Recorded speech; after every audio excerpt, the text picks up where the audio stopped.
Hallelujah, प्रभु की महिमा हो। Good morning, very good morning. आज एक बहुत ही खास दिन है ना। आज रविवार है, पुनरुत्थान का दिन है, ईस्टर का दिन। आज ही के दिन करीब 2000 साल पहले प्रभु यीशु मसीह ने मृत्यु पर जय पाई। हमारे प्रभु जीवित हैं। इस संतोष के साथ हम उनकी स्तुति करें। उनकी स्तुति करने, संगति करने जाने से पहले आइए मिलकर हम उनके वचनों पर मनन करें। पवित्र पिता, आपका धन्यवाद। एक बार फिर से हम आपके चरणों में आते हैं। प्रभु, आप जीवित हैं। आपने मृत्यु पर जय पाई है। शैतान को, मृत्यु के डंक को आपने हराया है और आप शीघ्रातिशीघ्र दोबारा हमें लेने आएंगे। इस बात पर विश्वास करते हुए जीने का अनुग्रह हमें दें। प्रार्थना यीशु के नाम से मांगते हैं, आमीन। यीशु मसीह मृत्यु से जीवित हुए। क्या आप विश्वास करते हैं? यह केवल एक विश्वास नहीं, सत्य है। इतिहास यह साबित करता है। साथ ही साथ हमारे प्रभु जीवित हैं। प्रतिदिन हम इसका अनुभव भी करते हैं। अगर यीशु मसीह मृत्यु से जीवित नहीं हुए होते तो मसीहियत आज यहां तक नहीं पहुंचती। एक समय शिष्य डरपोक थे, उन्हें छोड़कर भाग गए थे। लेकिन प्रभु यीशु के पुनरुत्थान के बाद जब उन्होंने पवित्र आत्मा की सामर्थ्य पाई, संसार भर में उन्होंने सुसमाचार को फैलाया। भयंकर विरोधों का सामना किया, फिर भी वे घबराए नहीं, हारे नहीं, पीछे नहीं मुड़े, क्योंकि उन्होंने पुनरुत्थित मसीह को जान लिया था। एक वचन देखिएगा, पहले कुरिन्थियों की पत्री 15वें अध्याय की 3री आयत से। मैंने सबसे पहले तुम्हें वही बात पहुंचा दी कि पवित्र शास्त्र के वचन के अनुसार प्रभु यीशु मसीह हमारे पापों के लिए मारे गए। पवित्र शास्त्र के वचन के अनुसार प्रभु यीशु मसीह हमारे पापों के लिए मारे गए। भविष्यवाणी की गई पवित्र शास्त्र में लिखा गया। कब लिखा गया? यीशु मसीह के जन्म से पहले ही उनके जन्म के विषय, उनकी मृत्यु के विषय, पुनरुत्थान के विषय पवित्र शास्त्र में लिखा गया। पवित्र शास्त्र के वचन के अनुसार प्रभु यीशु मसीह हमारे पापों के लिए मारे गए। उन्होंने गलती की इसलिए नहीं, उन्होंने कोई पाप किया इसलिए नहीं, किसी के साथ धोखेबाजी की इसलिए नहीं, बल्कि हमारे पापों के लिए प्रभु ने क्रूस की, मृत्यु से ही। लेकिन आज उनकी कब्र यरूशलेम में खाली है। अरमतिया के यूसुफ ने यीशु मसीह के शरीर को अपनी कब्र में रखा। वचन में हम पढ़ते हैं, वह कब्र आज यरूशलेम के बीच में है और आज के दिन वो यीशु मसीह की कब्र खाली है और गाड़े गए। अगर बात यहीं तक सीमित है तो कहानी कुछ और होती। और पवित्र शास्त्र के अनुसार वे तीसरे दिन जी भी उठे। पवित्र शास्त्र के अनुसार, भविष्यवाणी के अनुसार वे तीसरे दिन जी उठे। विश्वास करते हैं? हमारे आराध्य प्रभु यीशु मसीह जीवित हैं। वे आज, कल और युगान युग एक समान हैं। वे थे और रहेंगे। हालेलुया। हमारे प्रभु यीशु मसीह इस संसार में हमारे लिए आए। हमारे पापों को लेकर वे क्रूस पर मारे गए। उनके क्रूस पर लहू बहाने द्वारा हमारे पापों से हमें क्षमा मिली। क्रूस पर उन्हें मारा गया। तीसरे दिन वे मृत्युंजय होकर जी उठे। हमें याद रखना चाहिए, अगर वाकई में यीशु मृत्यु से जीवित नहीं हुए होते, जरा 14वीं आयत को देखिए। और यदि मसीह जी नहीं उठे तो हमारा प्रचार करना व्यर्थ है। मसीहियत की नींव प्रभु यीशु मसीह के पुनरुत्थान की शक्ति है। प्रभु यीशु मसीह के क्रूस पर किए गए बलिदान के द्वारा पापियों को पापों की क्षमा मिलती है और उन पर विश्वास करने द्वारा पवित्र आत्मा के द्वारा नया जीवन और स्वर्ग में उनके साथ निवास करने का अवसर, यही मसीह जीवन है। यदि मसीह जी नहीं उठे होते तो हमारा प्रचार व्यर्थ है, तुम्हारा विश्वास भी व्यर्थ है। देखिए, विश्वास करना एक अलग बात है, आपके विश्वास में भी तो सत्यता होनी चाहिए ना। हम अंधविश्वास की बात नहीं कर रहे, अंधभक्ति की बात नहीं कर रहे। हम एक सत्य पर विश्वास करते हैं कि प्रभु यीशु मसीह मेरे लिए क्रूस पर मारे गए और दोबारा जीवित हुए। वरन हम परमेश्वर के झूठे गवाह ठहरे, क्योंकि हमने परमेश्वर के विषय में यही गवाही दी कि उन्होंने मसीह को जिला दिया, यद्यपि नहीं जिलाया। यदि मरे हुए जी नहीं उठते और यदि मुर्दे नहीं जी उठते तो मसीह भी जी नहीं उठे, और यदि मसीह जी नहीं उठे तो तुम्हारा विश्वास भी व्यर्थ है। एक और बात पर गौर करिएगा, और अब तक तुम अपने पापों में फंसे हो। ना केवल प्रभु यीशु मसीह मारे गए और पुनरुत्थित हुए, बल्कि जब हम यह विश्वास करते हैं कि प्रभु यीशु मसीह मारे गए और मृत्यु से जी उठे, तब हमें पापों से छुटकारा मिलता है, हमें पापों की क्षमा मिलती है, हमें पवित्र जीवन मिलता है। जी हां, जो कोई मसीह यीशु में है वे नई सृष्टि है। पुरानी बातें बीत चली, देखो सब कुछ नई हो गई हैं। कैसे एक हत्यारा, एक रिश्वतखोर, एक चोर, एक झूठ बोलने वाला, एक शराबी, गुस्सैल मसीह यीशु पर विश्वास करने के बाद दयालु होकर, पवित्र होकर जीवन बिताता है मसीह के पुनरुत्थान की सामर्थ्य के द्वारा। कई लोग यह नहीं मानते। एक दिन एक व्यक्ति दूसरे को प्रभु यीशु के पुनरुत्थान का सुसमाचार सुनाता है। सबूत क्या है, सबूत क्या है पूछने पर बाइबल से वो कई बातें सिखाता है। ऐसे कैसे, ऐसे नहीं होता, मुझे तो जीवित साक्ष्य चाहिए कहता है। अंततः वो व्यक्ति उससे कहता है, जीवित गवाह मैं ही हूं। अगर तुम अब तक मेरे पास खड़े रह पा रहे हो और जीवित हो तो यह इसलिए हुआ क्योंकि प्रभु ने मेरे जीवन को बदला। जानते हो मैं कौन हूं? मैं एक नरभक्षक था।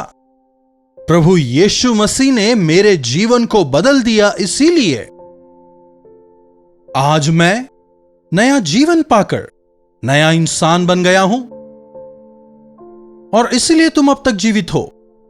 यही सबूत है। अगर प्रभु यीशु मसीह ने मुझे नहीं बदला होता तो अब तक मैंने तुम्हें काट खा लिया होता। सुनने के साथ ही वो व्यक्ति डर भी जाता है, खुश भी होता है। इतने महान प्रभु हैं तुम्हारे कहते हुए प्रभु पर विश्वास लाता है।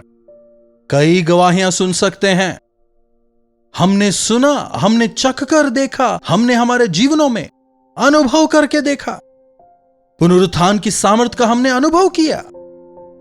कुछ लोग पूछते हैं पुनरुत्थान की शक्ति आखिर होती कैसे है?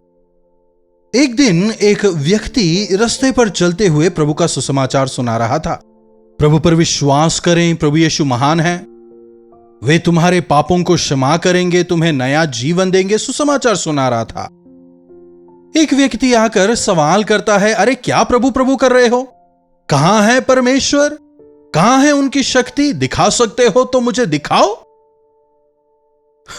तो वह व्यक्ति जो सुसमाचार सुना रहा था कुछ सोचता है, हाथ उठाकर जोर से उसके सर पर मारता है। दूसरा व्यक्ति, अरे क्या कर रहे हो? दुखता है ना? दर्द? ये कौन सा दर्द? दर्द कहां है? दिखाओ दिखाओ मुझे दर्द। कहने लगता है, अरे दर्द कैसे दिखा सकते हैं भाई? बिल्कुल, प्रभु की सामर्थ का हमने अनुभव किया है, लेकिन अगर तुम उसे दिखाने कहो तो हम कैसे दिखा सकते हैं? क्या आप विश्वास करते हैं कि नहीं? पवित्र शास्त्र के अनुसार वे मारे गए, पवित्र शास्त्र के अनुसार वे जी उठे। उनकी खाली कब्र आज तक भी है। उनके शिष्य सुसमाचार का प्रचार करते हैं। यीशु मसीह ने कोई पुस्तक नहीं लिखी, ना चर्च स्थापित किया।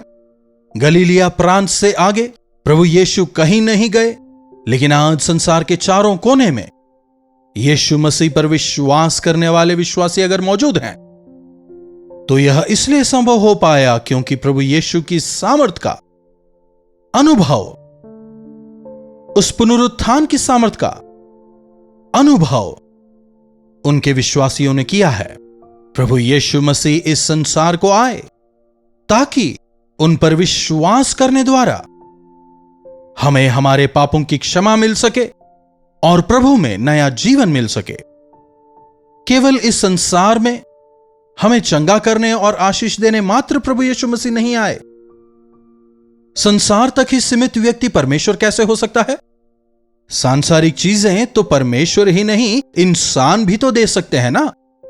लेकिन प्रभु हमें पापों की क्षमा देते हैं, ना केवल इस संसार की आशीष बल्कि मृत्यु के बाद भी आशा देते हैं। 19वीं आयत को भी देखिए, 15वें अध्याय की 19वीं आयत। यदि हम केवल इसी जीवन में मसीह से आशा रखते हैं तो हम सब मनुष्यों से अधिक अभागे हैं। अगर हमें प्रभु केवल इसी संसार के लिए चाहिए कि हमारी शादी हो जाए, नौकरी मिल जाए, बच्चे हो जाएं, गाड़ी मिल जाए, घर हो जाए, चंगाई मिल जाए, इन्हीं चीजों के लिए यदि आज हम प्रभु को तलाशें, पौलुस कहता है कि हम सबसे ज्यादा अभागे हैं। यदि हम भक्ति का नाम लेकर, विश्वास का नाम लेकर सांसारिक चीजों की ख्वाहिश रखें, यदि केवल सांसारिक चीजों ही की लालसा हम में हो, तो पौलुस कह रहा है तमाम लोगों से ज्यादा अभागे हम हैं। मसीह के साथ हम जिलाए गए हैं, इसीलिए भू संबंधी चीजों पर नहीं बल्कि स्वर्गीय बातों पर हमारा ध्यान हो। जो कुछ दृश्य है वो अनित्य है और जो अदृश्य है वो नित्य है। जो नजर आ रहा है एक दिन वो नहीं रहेगा। हमारे कई सारे प्रियजनों को एक समय आएगा जब हम देख नहीं पाएंगे। प्राकृतिक आपदाओं की वजह से, विभिन्न कारणों की वजह से कई सारे शहरों को हम वीरान होते हुए, नाश होते देख रहे हैं। एक दिन आने वाला है जब यह धरती जो हमें नजर आ रही है पंच तत्व में विलीन हो जाएगी। यह भी अनित्य है। लेकिन जो अदृश्य है, जो हमें नजर नहीं आ रहा, स्वर्ग को किसने देखा है? प्रभु यीशु मसीह कहां रहते हैं, किसने देखा है? स्वर्ग में उठा लिए गए, क्या कहानी सुना रहे हो? कई लोग कहते हैं। है स्वर्ग के विषय बाइबल में अनेक जगहों पर लिखा गया है। आज वो नजर नहीं आ रहा, लेकिन वो ही नित्य है। एक ऐसा स्थान जहां ना बीमारी है, ना मृत्यु है, ना आंसू है, ना कोई क्लेश तकलीफ है, जो प्रभु का निवास स्थान है और हमें वहां ले जाने के लिए ही प्रभु इस संसार में आए। यह प्रभु का वायदा है कि मैं जा रहा हूं ताकि तुम्हारे लिए एक निवास स्थान को तैयार करूं और तब मैं वापस आऊंगा कि तुम्हें अपने साथ लेके जाऊं ताकि तुम वहां मेरे साथ रह सको। इसलिए जाओ और जाकर जगत के अंत तक लोगों को सुसमाचार सुनाओ, उन्हें वचन को मानना सिखाओ, उन्हें बपतिस्मा दो, मेरा शिष्य बनाओ, उन्हें विश्वास करना सिखाओ और यदि विश्वास करें तो वे मेरे साथ रहेंगे। विश्वास करने वाले उद्धार पाएंगे, नहीं विश्वास करने वाले उसके फल को भोगेंगे। विश्वास करते हैं मेरे यीशु जीवित हैं। अपने मन में इस बात को स्थिर कर लें, मेरे प्रभु जीवित हैं। वे आज, कल और युगानुयुग एक समान हैं। मार्टिन लूथर का नाम आपने सुना है। उन्होंने अपने जीवन में कई विरोधों का सामना किया। एक दिन वो काफी दुखी थे। चिंता के साथ जब घर के बरामदे में बैठे थे, उनकी पत्नी एक काले रंग का गाउन पहनकर आती हैं। अगर आप काले कपड़े में आ रहे हैं मतलब किसी की मृत्यु हो गई है, ऐसी वहां की मान्यता है। पहले ही चिंतित थे, दुखी थे, अपनी पत्नी को काले कपड़ों में देखकर और ज्यादा व्याकुल होकर, अरे कौन मर गया? पत्नी बड़ी शांति से, परमेश्वर मर गए हैं कहती है। दिमाग खराब हो गया है, प्रभु कैसे मर सकते हैं? तो और नहीं तो क्या, आप इतने चिंतित होकर, दुखी होकर बैठे हैं, मानो सारा भार आप ही पर है। अब परमेश्वर है ही नहीं, सब कुछ आप ही को करना है, ऐसे तो आप बैठे हो। क्या प्रभु हमारे साथ में नहीं है? क्या प्रभु हमारी प्रार्थना नहीं सुनते? क्या प्रभु नहीं छुड़ाएंगे? मार्टिन लूथर को अपनी गलती समझ आती है। दोनों मिलकर प्रभु के सामने विनती करने लगते हैं। आज आप किस परिस्थिति में हैं मैं नहीं जानता, लेकिन आप प्रभु के सामने समय बिताएं। प्रभु शीघ्र आने वाले हैं। ताकि जिन्होंने प्रभु यीशु मसीह पर विश्वास किया उन्हें वे अपने साथ लेके जाएं, ताकि वे युगों युगों तक प्रभु के साथ में जीने पाएं, उनके साथ राज्य करें, इस संसार के दुख, कष्ट, क्लेश, तकलीफ, आंसुओं से बचाकर उनके साथ रहने प्रभु हमें लेके जाएंगे। हमारे प्रभु जीवित हैं, उन्होंने मृत्यु पर जय पाई है। मेरे प्रभु मेरे लिए दोबारा शीघ्र आने वाले हैं। पूर्ण मन से हम विश्वास करें। प्रार्थना। महापवित्र पिता परमेश्वर, आप जीवित हैं, इसलिए आपका धन्यवाद। आप पर विश्वास करने का आपने हमें अनुग्रह दिया, आपका धन्यवाद। प्रभु यीशु, यदि आप जिलाए नहीं जाते, यदि आपने मृत्यु पर विजय नहीं पाई होती, तो हमारा विश्वास व्यर्थ होता।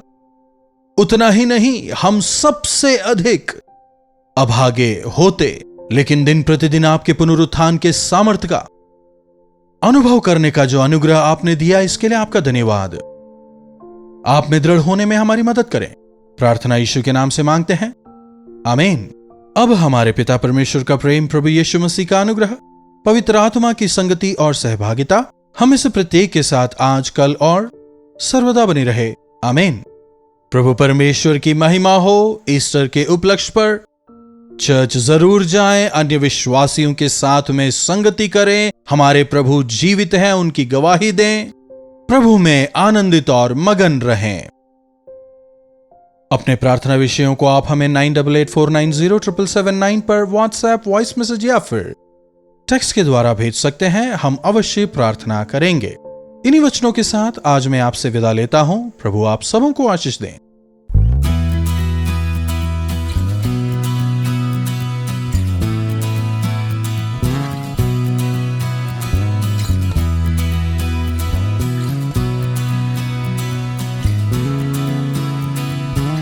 हालेलुया। मुंबई और उसके आसपास रहने वालों के लिए एक खुशखबरी। प्रभु की इच्छा रही तो मई 1 तारीख को एक बेहद खास गेट टुगेदर मीटिंग का आयोजन हम आप लोगों के लिए कर रहे हैं। शाम 6 बजे से लेकर रात 10 बजे तक होने वाले इस मीटिंग में आप जरूर भाग लें। व्यक्तिगत तौर पर आपसे मिलकर आपके लिए प्रार्थना करने के लिए, प्रभु के संदेश को आप तक पहुंचाने के लिए हम चेन्नई से मुंबई आ रहे हैं। आइए इस गेट टुगेदर मीटिंग में भाग लेकर प्रभु की आशीषों को पाइए। एड्रेस है Morning Star English School, Sion, Dharavi, Mumbai. अधिक जानकारी के लिए आप 9884907779 पर या व्हाट्सएप करें। अधिक जानकारी आपको दी जाएगी। अपने परिवार को साथ लाएं, मित्रों को भी जरूर लाएं। मिलकर हम प्रभु की स्तुति करेंगे, व्यक्तिगत जरूरतों के लिए और अन्यों के लिए मिलकर प्रार्थना करेंगे, प्रभु के वचनों को सुनेंगे। जरूर आएं, प्रभु की आशीषों को पाएं। जरूर आएंगे ना?